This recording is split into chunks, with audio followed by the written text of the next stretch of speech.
When I was new to options trading, sometimes I would fall into a very dangerous trap, and sometimes I would suffer some pretty big losses because I made a rather silly mistake. It's kind of a rookie mistake that all of us, when we're new to options trading, we typically will do this at least once or twice. Again, it's one of those hot stove scenarios where you have to burn your hand on a hot stove at least once before you realize, hey, don't do that.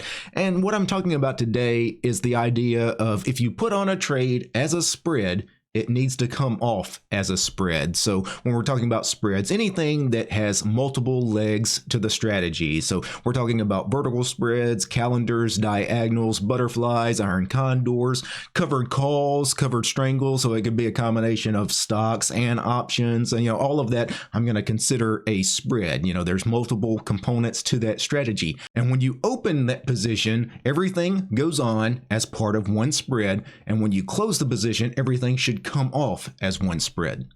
So let me switch over to my trading platform. So the rule of thumb here is if you're planning on putting on a trade as a spread, so if you see a trade as a spread, every component as part of one trade, it all needs to go on together, it all needs to come off together. For example, let's say you want to do a covered call. A covered call, you have your long shares of stock plus a short call, and it's part of one trade, right? They're both working together as part of one trade. Therefore, they have to go on together, and they really have to come off together. If you try to get cute and leg in and out of the trade by I'll buy shares one day and I'll sell a call maybe in a future day, if you try to do that, you run the risk of getting bad prices on both, and you could end up in a very bad situation. And the same thing with legging out of the trade. Legging out is taking off one position before the other. So in this case, typically the way people mess up a covered call is, let's put on a covered call. Let me give you an example. So let's imagine I sell this 34 Delta call on Google. I'm going to receive a $4 credit, $400 credit. Now I have to buy 100 shares of Google at currently it's trading at 166.66. So I've got to buy 100 shares of Google at $16,666. But I'm going to receive a $400 credit, which is going to reduce that overall price to where I only really have to pay $162.30. Now imagine this scenario, because this comes up all the time on covered calls. All of a sudden the stock goes up, and it goes up really quickly, right? And all of a sudden it's trading above 175. Let's imagine all of a sudden tomorrow it's trading at 175. So my call is already essentially at the money. It's about to be in the money. So now my call, instead of trading at $4, is probably trading, well, we can see where it would be trading, because where's the current at the money call? It's the 165 call is trading at $870. So in this case, I would say, if Google goes up to 175, this call that I sold at $4 is going to be trading probably north of $8, right? And I'm going to be down a little more than $400 on the position, right? But you know what? My share price has appreciated because my shares have gone up, about $8. I'm going to be up $800 on the shares. I'm going to be down $400 on the call. Overall, the position is up $4. But you know what? I don't want to just accept a $400 win. No, no, no. I'm going to be greedy. I'm going to go ahead and you know what? I'm going to close the call, because it's possible Google keeps rising, and if I keep my shares, I can make even more money. I can make several $100s more. I can make several thousands of dollars more. So you know what? I'm just going to go ahead and close this call, even though I'm losing on the call right now. I'll close it. I'll accept that $400 and something loss or whatever, because I think Google's just going to keep going up from 175. It's just going to keep going up. But instead, at 175, all of a sudden it reverses. It reverses and goes straight back down to where it was before, or even lower. Maybe it goes down all the way to $160, which would be, now I'm down $600 and something on my shares. I realized a $400 loss by closing the call earlier. Now I'm down a little more than $1,000 on this position that was a winner. It was a $400 winner had I just closed the covered call all as one trade. But you know what? I did something stupid. I tried to get cute, and I tried to squeeze out a few extra bucks by closing one leg of the trade before the other, and this In many cases, if you try to outsmart yourself, you're going to get hurt. So the problem here is that any multi-leg option strategy, whether it have 2 legs, 3 legs, 4 legs, whatever, those legs of that option strategy all act differently. Some of them are bullish in direction, some of them are bearish in direction, and essentially they all act as a hedge against each other. Overall, as part of the group, as part of the spread, they work as one position, but they really are each going in different directions. And again, they're all hedging the other options. So when you get cute and decide to take off just one leg of something, right, you're essentially removing that embedded hedge that was part of that spread. And if you take it off at the wrong time, you could all of a sudden suffer hundreds of dollars or even thousands of dollars of losses on a trade that you really shouldn't have lost any money at all. Let me show you another example. Obviously, the covered call example is a common one for those of us that play the wheel strategy. Another one I see way too many people fall into this trap is the strangle. So I'm just going to sell a strangle here. So I've got a short put and a short call.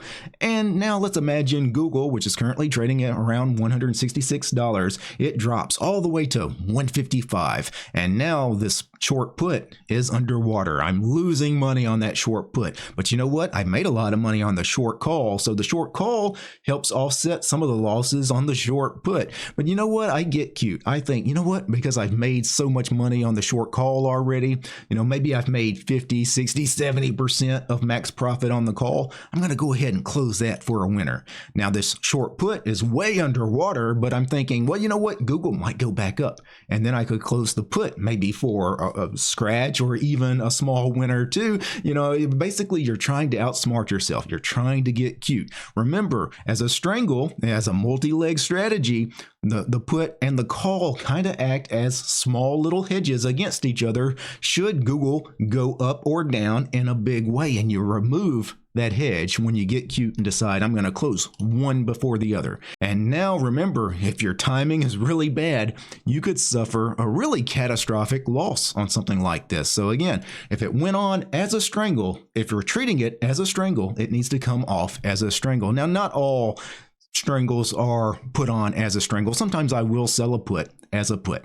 And maybe like a week or two later on the same underlying, I have a different opinion as far as directional assumption. Now I sell a call. Now I didn't put these on as a strangle. I'm really seeing them as two separate trades in my positions tab. One of them is a short put and I'm monitoring it as such. One of them's a short call and I'm monitoring it as such. But again, I just happen to have both a short put and a short call on at the same time. But I really didn't plan on putting that thing on at the same time as a strangle. I just happened to end up in a strangle. So in that kind of situation, I could see managing both sides of the strangle differently as their own independent trade. But again, most of the time, that's not what happens. Most of the time, you actually mean to put on a strangle, right? You put it on as a strangle, and then, for whatever reason, sometime later in the trade, you decided to get cute, and now one leg of the strangle is working for you, one leg's working against you, and you think, well, let me go ahead and take my profits on the leg that's working for me, and then the leg that's working against me, it's going to come back, right? It has to come back, and then I'll profit on it too. No, it doesn't have to come back, right? And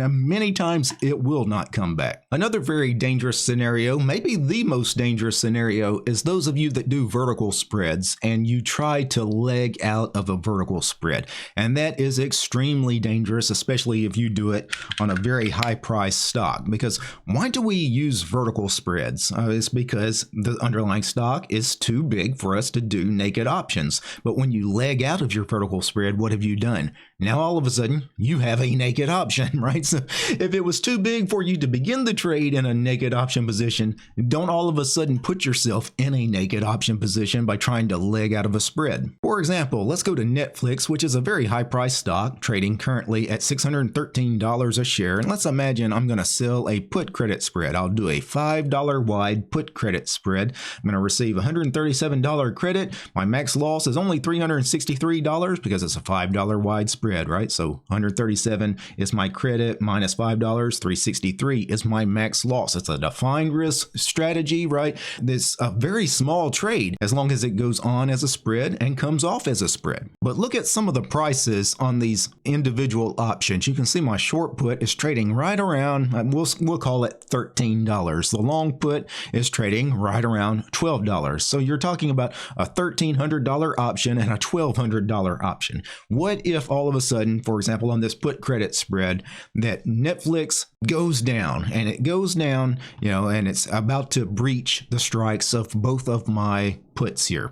Well, maybe I decide, you know what? Netflix, I think it's going to crash. I think it's going to crash hard. And my long put has the potential to make a ton of money. It may make me hundreds of dollars. It may make me thousands of dollars. So you know what I'm going to do? I'm going to go ahead and close the short put. I'm going to go ahead and close the short put, which, you know, sold around $13. Now it's probably trading around $2,000. I'm going to go ahead and accept a $2,000 loss on that short put because I think I'm going to more than make up for it on the long put because I really think Netflix is going to keep going down. And if it does, hey, you're going to be a hero. But what happens if it doesn't keep going down? What happens if you take that $2,000 loss on a short put and then it reverses and now all of a sudden it never trades back below 575? Then now your long put eventually expires out of the money. You paid originally about $1,200 for it. So overall, you're probably down a little more than $3,000 overall on the trade, on a trade that originally had a max loss of $363. When you put on the trade as the vertical spread, as that put credit spread, you could not lose more than $363. It was impossible because it was a defined risk trade. You could not lose more than $363, but you got cute and you broke the spread, right? You decided to separate the spread by legging out of one end of it or the other, and now you've lost thousands of dollars for absolutely no reason. So don't overthink yourself. You know, don't try to get too cute in your trading. Don't make things more complicated than they need to be. If it goes on as a spread, it comes off as a spread. So anytime you put on credit spreads, debit spreads, iron condors, butterflies, covered calls, covered strangles, whatever it happens to be, if it went on as a multi-leg strategy, it has to come off as a multi-leg strategy. Otherwise, you're opening yourself up to extreme risk. Now, if you want to learn more about options trading, and especially my favorite option strategy, which is the wheel strategy, check out my book, The Super Wheel Option Strategy, available on Amazon. You'll find a link to this book in the show description. Peace, guys.